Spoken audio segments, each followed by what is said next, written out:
We can't disengage and we can't look away, because the moment we do, there are forces who are ready to step into that gap and move all of us along an agenda that we have already seen doesn't work for us.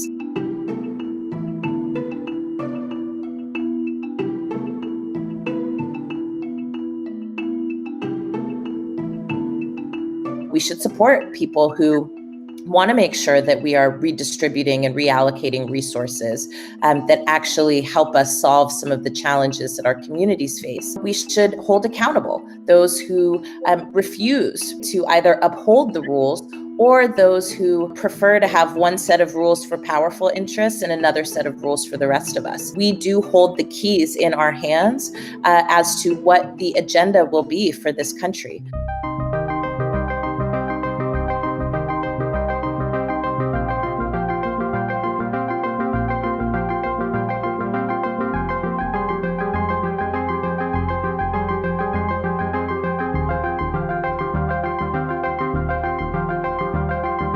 Black people are still being killed across the country, whether that be, by police violence or whether it be through other forms of state violence and neglect and disinvestment.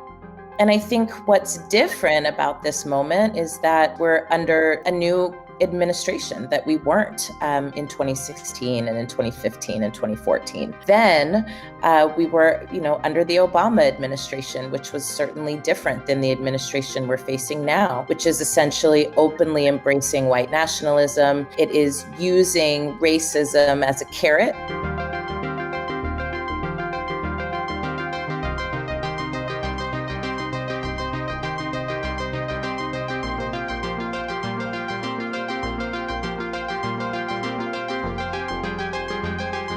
Uprisings don't happen every day.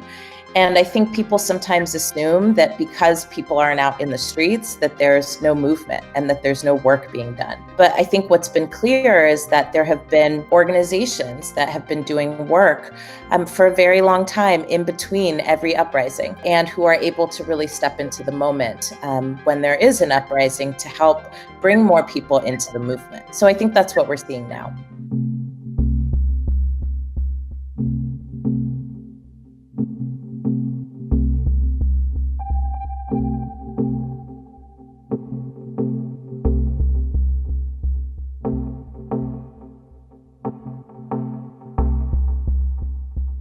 We conducted the largest survey of Black people in America in 155 years. And we learned through that survey what the issues were that matter to Black voters, what our experiences are every day, and more importantly, what it is that we want to see done about it.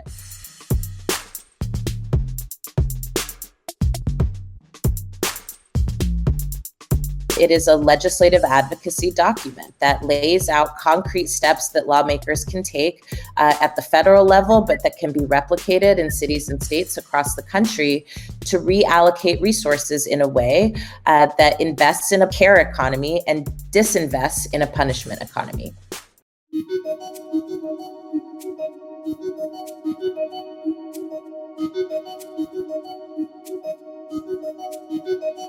Voting is one tool that we can use to demonstrate who we think is aligned with us and who we don't. I'm really proud of the work that organizations across the country have been doing for a while to reinterrogate what our priorities are and to do the work to change the rules that make it so that Black communities continuously are left out and left behind. Our futures are on the line. And I don't think that voting saves your future, but I do think that being clear and being organized around who is acting in your interests and who is not is one of the most important things that we can do.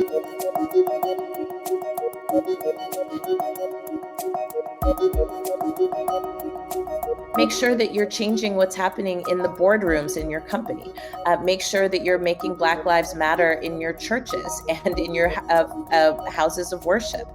Make sure that you're lifting your voice any single time somebody is faced with injustice, whether your thing is changing rules or whether your thing is changing culture.